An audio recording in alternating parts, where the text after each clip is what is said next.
안녕하세요. 카메라 여행입니다. 오늘은 제 채널 구독자 1만 명 돌파 기념 특집 프로그램을 마련했습니다. 죽기 전에 꼭 가봐야 할 여행지, 대자연이 내린 선물, 캐나디안 로키 트레킹을 소개합니다.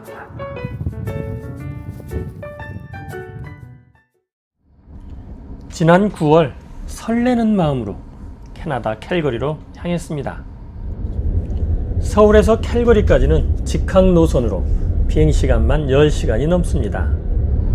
캘거리에 도착하자마자 첫 번째 트레킹 코스가 있는 밴프 국립공원으로 출발했습니다. 밴프 국립공원은 세계 유네스코가 지정한 세계 자연유산입니다. 밴프는 캐나다 로키의 관문이자 거점 도시로 해마다 수백만 명의 여행자들이 찾아오는 곳입니다. 밴프에서 하룻밤을 머물고 첫날 트레킹을 위해 길을 나섰습니다. 저희 팀이 도착한 곳은 레이크 루이스 마운틴 리조트 앞에 있는 주차장입니다. 이곳에 주차를 하고 셔틀버스 정류소로 이동합니다. 그리고 예약한 셔틀버스 티켓을 받고 버스 시간을 확인한 다음 대기하고 있는 버스에 탑승합니다. 캐나다 국립공원의 경우 여행자들이 한꺼번에 몰리는 것을 방지하고 자연 훼손을 줄이기 위해 이처럼 셔틀버스를 운영하는 곳이 많다고 합니다. 레이크 루이스 리조트 주차장에서 셔틀을 타고 레이크 루이스로 갑니다. 셔틀버스는 트레킹 출발 지점까지 운행하는데요, 7분 정도 소요됩니다. 셔틀버스가 도착한 곳은 루이스 호수 셔틀버스 정류소입니다. 이곳에는 잘 갖추어진 화장실이 있습니다. 안내 지도를 보며 루이스 호수 주변 코스를 확인하고 출발했습니다. 버스 정류소에서 2분 정도 걸으면 큰 호수가 나타나는데요, 평화롭고 아름다운 루이스 호수입니다. 웅장한 빅토리아 산을 품고 있는 루이스 호수는 로키의 진주라 말합니다. 원래 원주민들은 이 호수를 작은 물고기의 호수라 불렀다고 하는데요, 1884년 캐나다 지명위원회는 빅토리아 여왕의 넷째 딸이자 당시 캐나다 총독의 부인이었던 루이스 공주를 기리기 위해 공식적으로 루이스 호수로 변경했다고 합니다. 설명하시는 분은 저희 팀 리더이자 든든한 가이드입니다. 로키 트레킹으로 만난 저희 팀원입니다. 빅토리아 산 오른쪽으로 오늘 저희 팀이 걸어 올라가야 할 코스가 보이네요. 티끌 한 점 없고 고요한 호수, 저 멀리 산마루에 걸린 만년 빙하가 이루어내는 절경은 마치 자연이 지닌 모든 아름다움을 한데 모아놓은 전시장 같습니다. 호수를 바라보며 걷습니다. 오늘은 루이스 호수를 중심으로 18km 정도 걷는 일정입니다.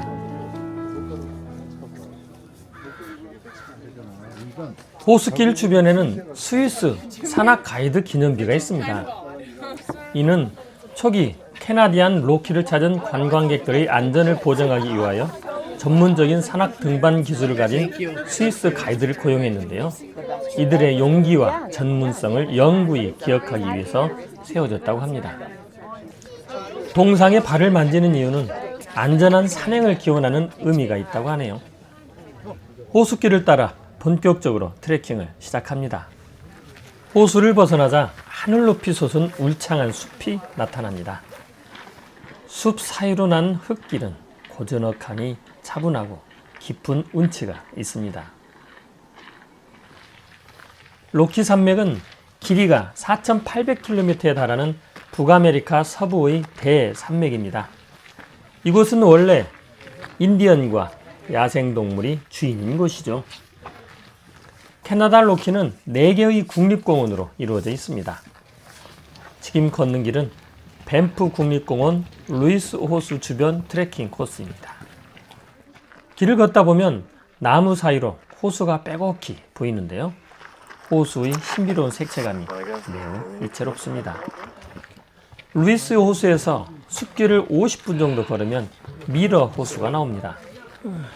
미러 호수는 이름 그대로 호수 표면이 잔잔할 때 주변의 웅장한 자연 경관을 거울처럼 비춘다는 특징 때문에 붙여진 이름입니다. 미러 호수에 거대한 바위 봉우리가 반영을 만들어내는데요. 표면에 구멍이 많고 거대한 벌집 모양을 닮아 빅 비하이브 봉우리라 부릅니다. 미러 호수 오른쪽으로 길을 이어갑니다. 이 길은 레이크 아그네스 트레일입니다. 루이스 호수가에서 아그네스 호수까지 이어지는 낭만적인 길이죠. 함께하는 멤버들의 발걸음이 여유롭습니다. 나무 사이로 빅비하이브가 웅장하게 보입니다. 레이크 아그네스 트레일은 밴프 국립공원의 상징적인 트레일 중 하나로 매년 많은 여행객들로 붐빕니다. 미러 호수에서 15분 정도 숲길을 걸었는데요. 조그만 폭포가 나옵니다. 물소리가 시원하죠. 폭포 옆 계단을 따라 올라갔습니다. 넓은 공터와 함께 호수가 보이는데요. 해발 2135m의 아그네스 호수입니다. 호수 이름은 1890년대에 붙여졌는데요. 캐나다 초대 총리였던 존 A. 맥도날드의 부인인 아그네스 맥도날드 여사의 이름을 따서 명명되었다고 합니다. 이곳에는 특별한 명소가 있는데요. 아그네스 호수 찻집입니다. 레이크 아그네스 티 하우스는 1901년에 하이커들의 피난처로 지어졌으며 1905년부터 차를 제공하기 시작한 캐나다 로키에서 가장 오래된 찻집 중에 하나입니다. 이곳에는 전기가 없으므로 결제 시 현금을 사용하는 것이 일반적입니다. 호수 주변에서 잠시 망중한을 즐기는 것도 좋습니다. 맑은 호수물을 바라보며 물멍을 즐기다 길을 이어갔습니다. 호수를 바라보며 걷는 것 자체만으로 힐링이 되는 시간입니다.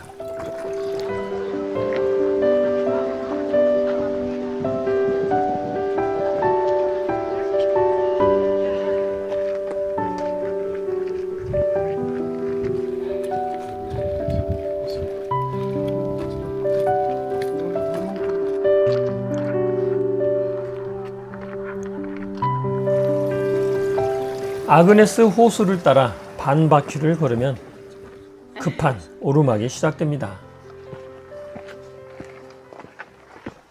빅비하이브 정상으로 가는 길입니다. 언덕을 올라서면 넓은 쉼터가 나오는데요. 여기서 잠시 호흡을 조절합니다.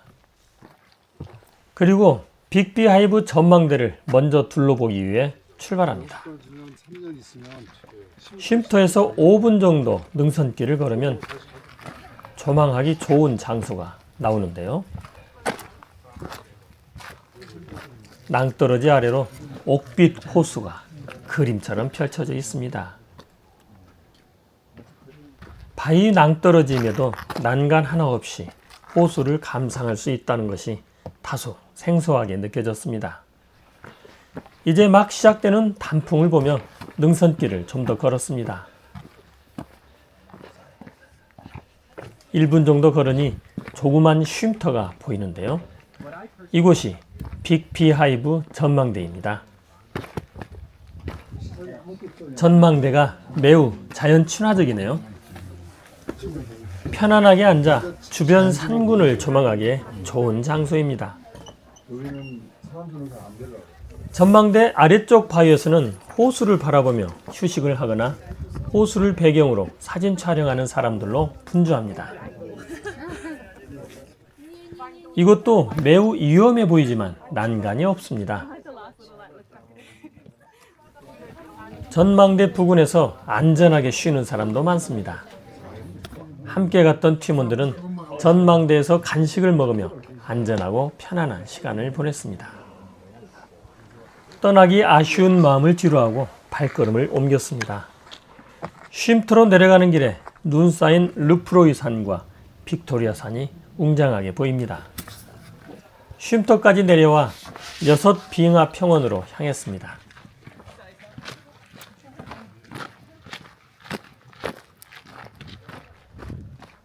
여기서부터는 내리막 숲길이 이어집니다. 팀원들은 한 명의 친구로 인해 만난 사람들입니다. 오래된 사이는 아니지만 길 위에 나란히 놓인 만큼 마음의 거리도 점차 가까워지는 것 같습니다. 언덕을 내려오면 호젓하고 정겨운 흙길이 이어집니다. 숲이 끝나는 지점에서 눈 쌓인 산들과 빙하가 보이기 시작했습니다. 수락해 죽었어요. 그래서 그 사람 이름을 따서 르프로이라고 이름을 붙였어요. 앞에 크게 보이는 산이 북미 최초로 등반 사망 사고가 발생했던 르프로이 산입니다. 걷는 길 뒤쪽으로 루이스 호수의 모습이 보이기 시작합니다. 빙하와 르프로이 산, 빅토리아 산이 점점 가깝게 다가옵니다. 오늘의 최종 목적지는 에봇 고개 빙하를 볼 수 있는 빅토리아 산 아래에 있는 빙하 평원 전망대입니다. 길 주변으로 바위주대가 길게 펼쳐집니다.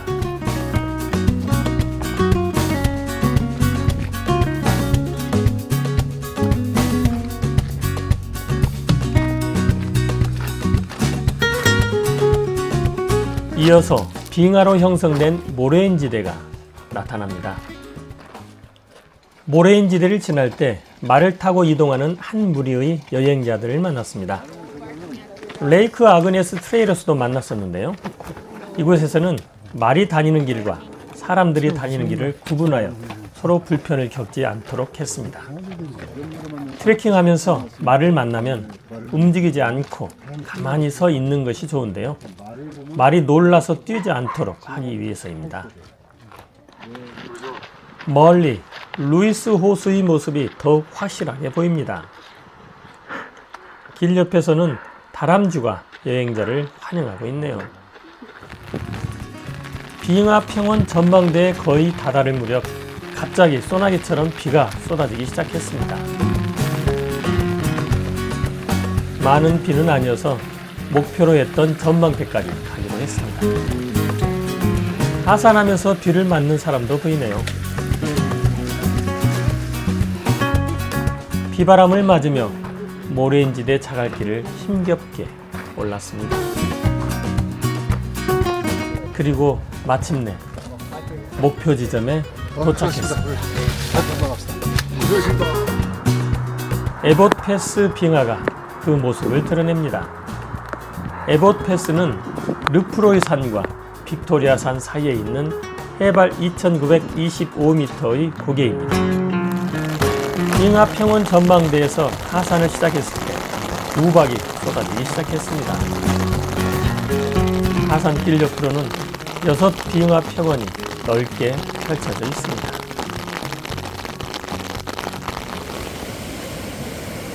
빙하가 녹은 물은 미세한 암석 가루와 함께 세차게 흘러 루이스 호수로 모여듭니다. 루이스 호수에서 출발하여 아그네스 호수, 빅비 하이브 정상, 6 빙하 평원을 걷는 코스는 캐나다 로키의 자연이 선사하는 가장 드라마틱하고 만족도 높은 트레킹 코스입니다. 이번 캐나다 로키 트레킹은 캠핑과 함께 하기로 했습니다. 장소는 미리 예약한 루이스 캠핑장입니다. 트레킹을 마치고 돌아오자마자 텐트부터 조립했습니다. 오랜만에 펼쳐보는 텐트였지만 여럿이 함께하니 어렵지 않게 설치할 수 있었습니다. 서로 이야기를 주고받으며 함께 만들어갔습니다. 그렇게 집 한 채가 탄생했습니다. 텐트 설치를 마치고 모닥불과 함께 저녁을 준비했습니다. 오늘은 많이 걸었기 때문에 힘을 보충하기 위해 고기를 먹기로 했는데요. 인근 마트에는 아쉽게도 삼겹살이 없어 베이컨을 대신했습니다. 숲속에 자리한 캠핑 장소는 쾌적했습니다. 베이컨이 요란한 소리를 내며 익어갑니다.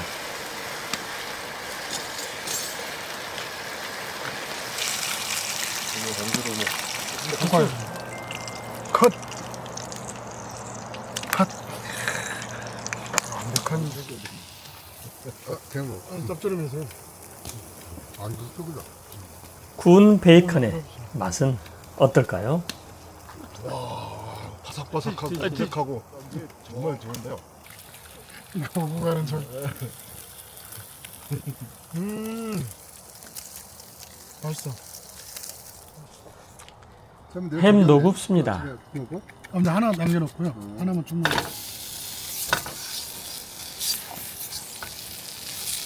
햄 굽는 소리가 식욕을 자극하네요.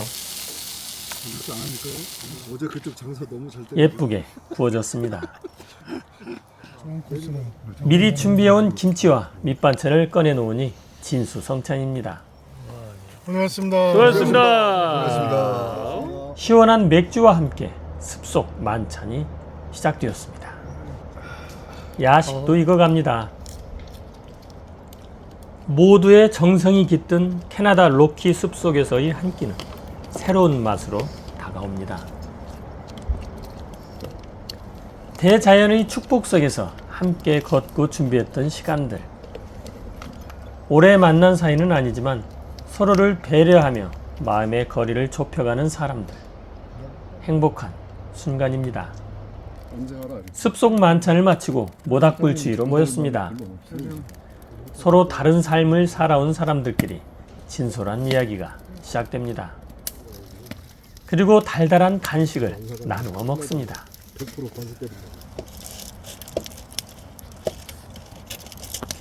맛이 어때요? 이거 누가 꿀을 붙였습니까? 꿀 발라놓은 거예요. 꿀 말씀 예쁘게 하시네. 이거 그렇게 그냥 볼꿀도 아니고 로키의 밤은 로얄 젤리. 깊어갔습니다. 요왕벌 꿀을 갖다가.